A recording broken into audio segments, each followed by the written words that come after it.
What's going on, everyone? Welcome back to Monthly Mayhem, week 4. We only have one more week of updates before we go into the finale at Proline by the Fire, and I've made good progress on the truck as far as kind of finishing up the look. Now, you saw it last time and it looked fairly similar in some ways, but I did end up getting the rear of the cage all finished up with these kind of filler panels that I did. Now, these are 3D printed, and then I added a mesh behind them that I painted silver. That mesh is actually 3M drywall screens. This stuff is pretty easy to cut, works pretty well. You usually use it for sanding drywall, but it's got that tight mesh that you're really looking for. It's hard to find a true metal mesh in that shape, and I didn't want to 3D print it. So this worked really well, and then I just super glued it in the back. With that coat of silver paint, it really helps sell the look. Now, I attached all of it to the cage with safety wire, just kind of wrapping through the holes that I designed in it. And it kind of gives it a Mad Max-ish style look. It's not super scale in that regard, but you know, I didn't weld in 12 more panel nuts to, you know, really secure all that stuff. And just overall, it's something quick. I like the way it kind of fills in the backside of the cage. I'm happy with it. We're gonna move on. Don't have a lot of time to dwell on those little things that, you know, go along with this build.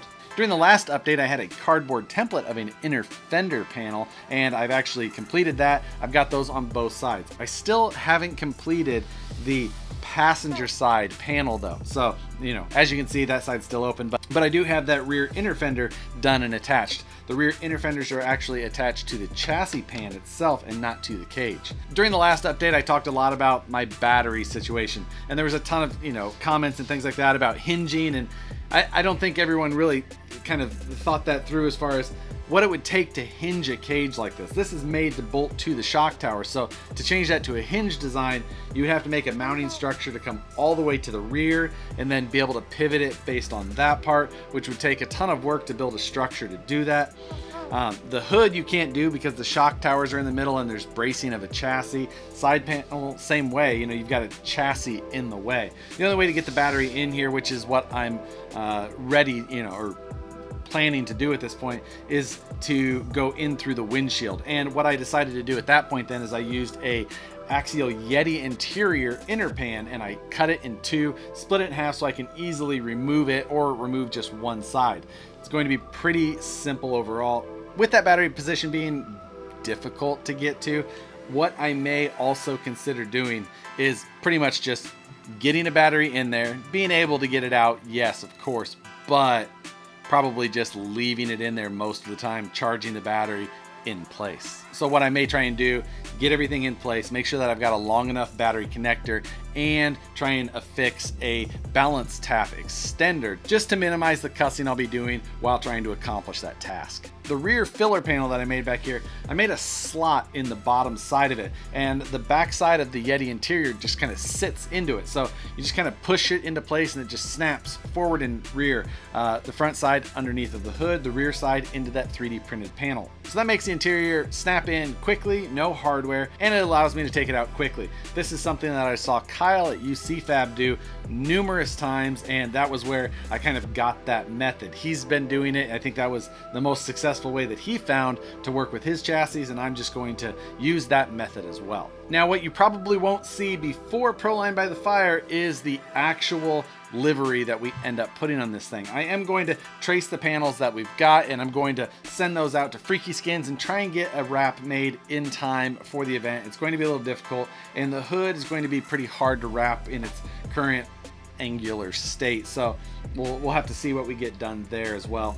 Also, to put a wrap on this hood will be a little bit difficult because I would either need to really get it sanded smooth with some of these hard edges. That's going to be I don't know, we'll see. There's options, but there's also a lot of work there, so we'll see how it works out. You know, some graphics for the side panels, the roof panel, and maybe something simple on the hood, and you know, we'll probably call it a day. I have been working on some revisions for the hood for the final version, but that needs more tweaking and just more work as well. Something that I have been doing, however, is calculating scale points and trying to make sure that I'm going to be in good shape. And I think that I'm going to be just fine now.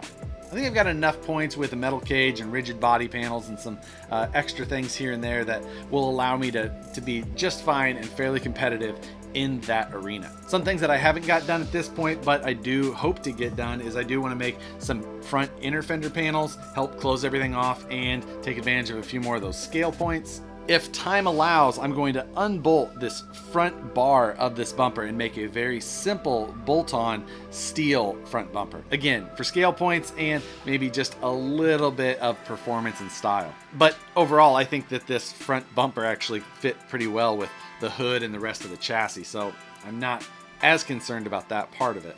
On the rear side, you know, we've got that metal bar down at the bottom, so, you know, we can call that a bumper if we want. I haven't hard mounted the tube chassis to the base of the chassis yet because I am still waiting on my final motor ESC servo situation. I got to get that all installed, get that done before I can really mount everything, because this thing would be either somewhere between impossible and extremely difficult to actually work on those items if I already had it mounted. It's hard enough at this point just to mount the chassis to the chassis without anything in there. So we're gonna get to a point here where we get to a difficult and maybe not the best thought out plan as far as the final steps of construction. As far as everything else goes, the Hyraxes with those custom Crawler Innovation foams are just, they feel perfect to me. I'm super happy with how that feels. I haven't done any testing, so I am a little bit concerned about the sway bar situation front and rear, whether or not I should keep them or swap them, or, you know,